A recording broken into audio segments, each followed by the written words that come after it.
think we opened the gates of hell. Hey, have you missed us? Hey, what's up, everybody? My name is Steve. This is the Fandom Show, and it's time for our Ghostbusters Afterlife review. I realize that I've let this go for quite a while. Obviously, the movie came out a few months ago, but I really wanted to take some time on it because I'm a huge Ghostbusters fan. It's probably my all-time favorite fandom, or at least tied with Star Wars. And, obviously among Ghostbusters fans, there's been a long wait for this movie, so I really wanted to take time to digest it, collect my thoughts, and deliver a really good review. Because honestly, of course I saw the movie on opening night.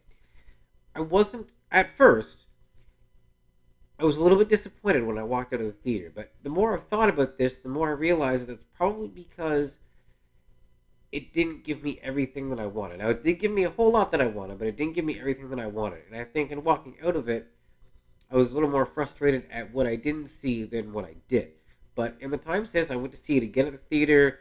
I bought it on digital. I've watched it a few times since. I've gotten more comfortable with it. And I seem to find myself enjoying it more and more every time I watch it. It's, of course, not a perfect movie. Very few movies are. But I think in terms of what the expectations were of this movie and what it delivered, it did a really, really good job. Obviously, Jason Reitman has been involved with the Ghostbusters franchise for decades. He's the son of Ivan Reitman, who directed the original films and has been around again, this fandom for a while, and had this wonderful idea to get this new movie up off the ground. He did a really, really good job. Most of the people who were on the crew for this movie grew up with Ghostbusters. They're very passionate fans, and they wanted to put everything they had into the movie. This how-to book you see, not how-to book, but making of book on the movie you see behind me here, excellent book, contains a lot of details about all the work that went into it behind the scenes. They put an incredible amount of effort into stuff you can barely even see on screen because they cared about it that much. So it really is a labor of love in that regard. And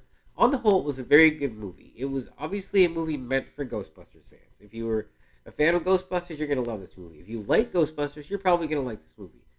If you've never seen Ghostbusters before or aren't familiar with it, you might like it. I can't really say. But primarily, this is a movie made for Ghostbusters fans. And I think in a lot of ways, it's a thank you for sticking with the franchise for so long, keeping it at the forefront of pop culture, and just continually supporting things and allowing a movie like this to get made after 30 years. So, while it does lean on the first movie very heavily, obviously Gozer is the villain again, and there's tons of throwbacks and callbacks to the earlier movies. I think that was necessary to do to honor what came before it.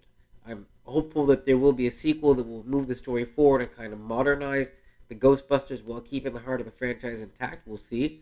The movie did reasonably well financially, considering that it did open in the middle of a pandemic. Odds right now for sequel are looking very, very good, so fingers crossed. Hopefully it won't take 30 years this time, but I'm excited to see what could happen with that. But overall, I really liked the movie. I thought that Grace McKenna did an excellent job as Phoebe Spangler. I also liked Podcast and Lucky, of course, Trevor. I'm a big fan of Stranger Things, so you know that I was going to love Trevor is portrayed by Finn Wolfhard, and I thought he did a really good job.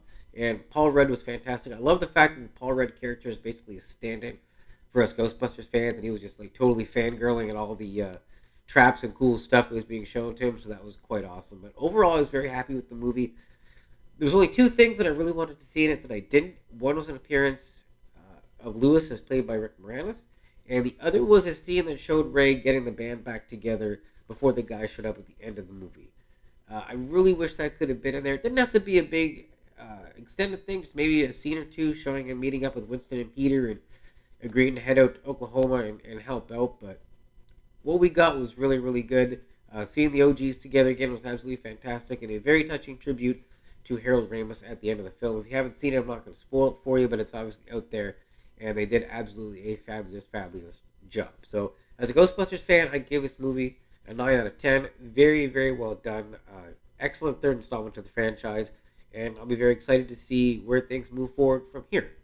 So that's it for this video. I'll be coming up next with another review, this time for the Book of Boba Fett. And after that, I'll have yet another review for the Batman. So I'm going to be busy for the next few days, but my video production is going to go up. So keep it right here. There's plenty of good stuff coming.